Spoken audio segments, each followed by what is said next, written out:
গত এপিসোডে আমরা যেমনটি দেখেছিলাম যে ট্যাংশানের স্পিরিট মিউটেট হতে শুরু করেছিল এবং সে অজ্ঞান হয়ে গিয়েছিল। সে তার আগের জন্মের কথা মনে করছিল, যে কিভাবে মানুষ তাকে নিয়ে ঠাট্টা করত এবং তাকে আরও বেশি জ্ঞান অর্জন করতে বাধা দেওয়া হয়েছিল। এখন ট্যাংশান যে কোনোভাবে লাইব্রেরির ভেতর গিয়ে জ্ঞান অর্জন করার চেষ্টা করে। ভেতরে ভেতরে সে ট্যাংশানকে অনেক ভালোবাসত। সে সেই লাইব্রেরির লক ভেঙে ভেতরে যায় এবং সেখান থেকে ট্যাংশানের সিক্রেট টেকনিক চুরি করতে চায়। সে চাইলে বাইরে পাহারা দেওয়া সৈন্যদের মেরে ফেলতে পারত, কিন্তু সে তার সেক্টকে খুব ভালোবাসত এবং সে চায়নি তাদের কোনো ক্ষতি হোক। সে শুধু নতুন নতুন টেকনিক শিখতে চাইছিল, তাই সে চুপি চুপি লুকিয়ে ভেতরে যায় এবং সিক্রেট টেকনিকগুলো চুরি করার চেষ্টা করে।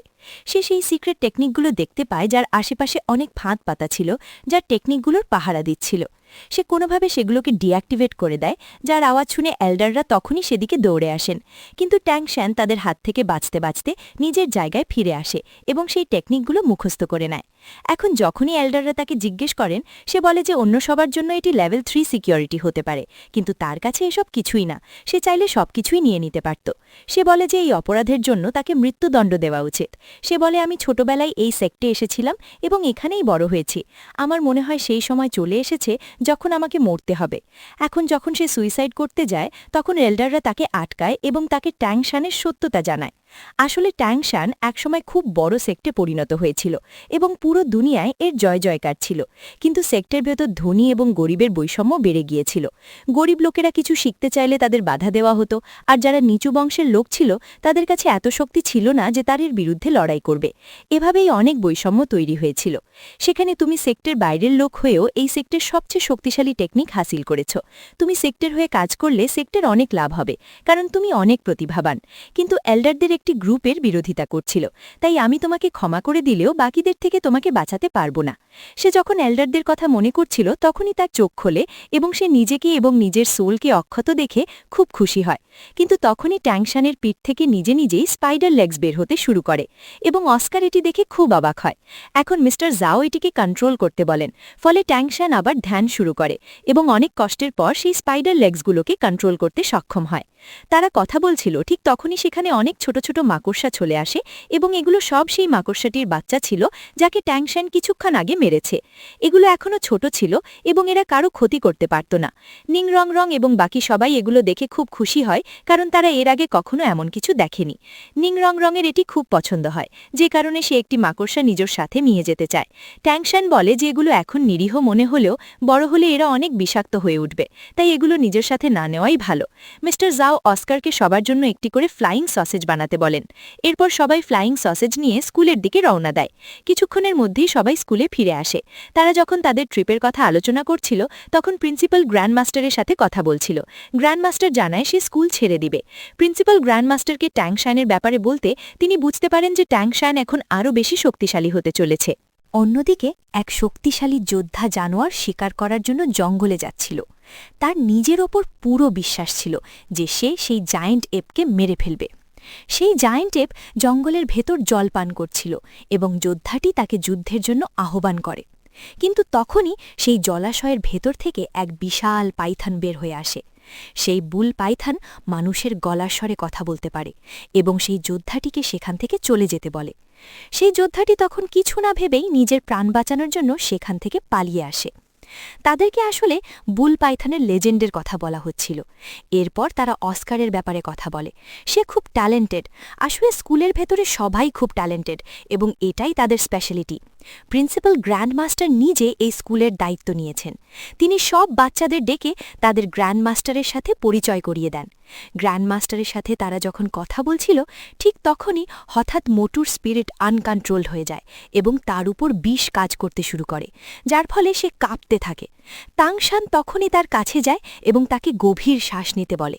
সে বলে যে তুমি ধ্যান করো, এটি তোমার নিজের শক্তি, আর তারপর তুমি এই বিষকে নিজের বডির ভেতর ফেরত নাও।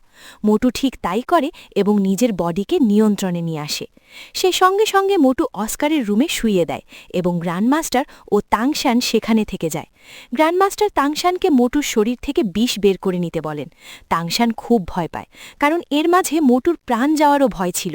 কিন্তু যদি সে বিষ বের না করে, তবে মোটুর বাঁচার কোনো সুযোগই নেই। তাই সে গ্র্যান্ডমাস্টারের কথা মেনে মোটুর শরীর থেকে বিষ বের করে নিতে থাকে এবং কিছুক্ষণের মধ্যে মোটু ঠিক হয়ে যায়। এরপর তাংশান বাইরে আসে এবং সবাইকে মোটর কন্ডিশন জানায় যে হয়তো সে এখনও এই তার স্পিরিট রিং সামলাতে পারছে না। এরপর তাংশান গ্র্যান্ড মাস্টারের সাথে দেখা করতে যায়, যেখানে গ্র্যান্ড মাস্টার তাকে তার অসাবধানতার জন্য বকাবকি করেন, কারণ সে কিছু না ভেবেচিন্তেই হাজার বছরের পুরনো মাকড়সাকে মেরে ফেলেছে এবং তার স্পিরিট রিং অবজর্ব করেছে। তাংশান সরি বলে এবং প্রমিস করে যে ভবিষ্যতে সে এমন কিছু করবে না। এরপর গ্র্যান্ড মাস্টার তার নতুন স্পিরিট রিংয়ের পাওয়ার দেখাতে বলেন। তাংশান তাকে নিজের ব্লু সিলভার প্ল্যান্ট দেখায়। তার ব্লু সিলভার প্ল্যান্টের রং বেড়ে গিয়েছিল এবং তার কোয়ালিটি এমন হয়ে গিয়েছিল যে এখন তা আরও গাঢ় হয়েছে। এটি এত শক্তিশালী ছিল যে যদি কেউ তার ওপর নিজের তলোয়ার দিয়ে আঘাত করে তবে তা সহজেই ডিফেন্স করতে পারবে। তাংশান নিজের বন্ধুদের জন্য কিছু করতে চেয়েছিল এবং সে তার গত জন্মের স্মৃতির সাহায্যে এবং বইতে যা লেখা ছিল তার সাহায্যে নিজের জন্য অনেক অস্ত্র বানাতে চেয়েছিল, যা তাকে ভবিষ্যতে লড়াইয়ে সাহায্য করবে। তাই সে এই শহরে অস্ত্রের বিজনেস করার সিদ্ধান্ত নেয়, কারণ এটি যদি সফল হয় তবে তার কাছে অনেক টাকা থাকবে এবং সে নিজের জন্য আলাদা আলাদা ধরনের অস্ত্র বানাতে পারবে। সে এই শহরের সবচেয়ে বড় অস্ত্রের দোকানে যায়, যেখানে অনেক কামার অস্ত্র বানাচ্ছিল এবং সবাই খুব বড় কারিগর ছিল।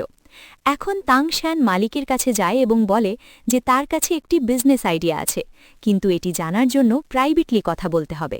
সে তখন দুজনকে ডাকেন, যাদের একজনের নাম আয়রন হ্যামার এবং অন্যজনের নাম আয়রন ওয়াল। তারা দুজনেই সেই মালিকের ছেলে এবং সবচেয়ে দক্ষ কারিগর। তাংশান তাদেরকে বলে যে আমি আপনাদের ডিজাইন দেব এবং আপনাদেরকে ঠিক সেই অনুযায়ী অস্ত্র বানাতে হবে। আমরা এখন থেকে অনেক ভালো ভালো অস্ত্র বানাবো, যা বিক্রি করে আমরা যেই প্রফিট পাব তা শেয়ার করে নেব। তাদের এই প্রস্তাবটি খুব ভালো লাগে, কিন্তু তারা তাংশানের ওপর বিশ্বাস করতে পারছিল না। ওনারা তাংশানের র্যাঙ্ক এবং ফ্যামিলি সম্পর্কে জিজ্ঞেস করেন, যার উত্তরে ওনারা সত্যটা জানতে পারেন। মালিকের দুই ছেলেও সেখানে চলে আসে এবং তারা তাংশান যে এখানে দেখে খুব খুশি হয়। তারা তাদের বাবাকে জানায় যে এই ছেলেটির পার্টনার আমাদের মেরে ফেলতে যাচ্ছিল, কিন্তু এই ছেলেটি আমাদের বাঁচিয়েছিল এবং এ অনেক শক্তিশালী। এটি শুনে ওনার খুব খুশি হন এবং তার সাথে বিজনেস করতে রাজি হয়ে যান।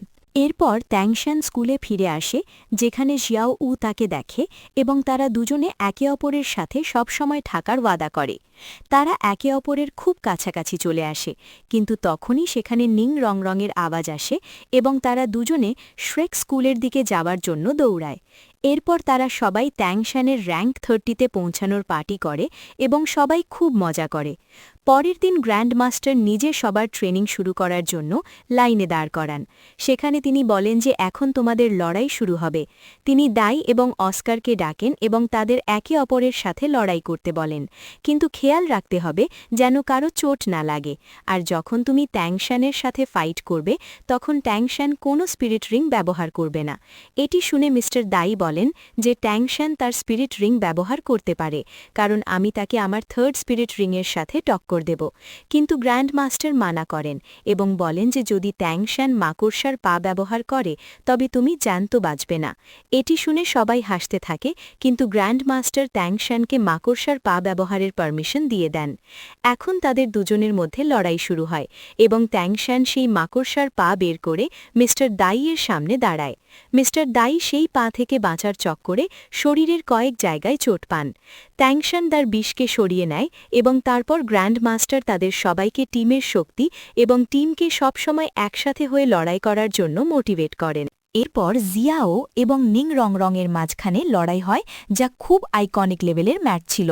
যেখানে প্রথমে তো মিস্টার দাই দুর্বল হয়ে পড়ছিল, কিন্তু নিং রং রং নিজের ফুল পোটেনশিয়ালের সাথে লড়াই করতে থাকে। এরপর দুজন একে অপরের সাথে আইকনিক লেভেলের ফাইট করতে থাকে। এখন তাদের ফাইট দেখে গ্র্যান্ড মাস্টার জিয়াওকে নিজের থার্ড স্পিরিট রিং দেখাতে বলেন। এরপর জিয়াও এবং তাংশান নিজেদের মধ্যে লড়াই করে।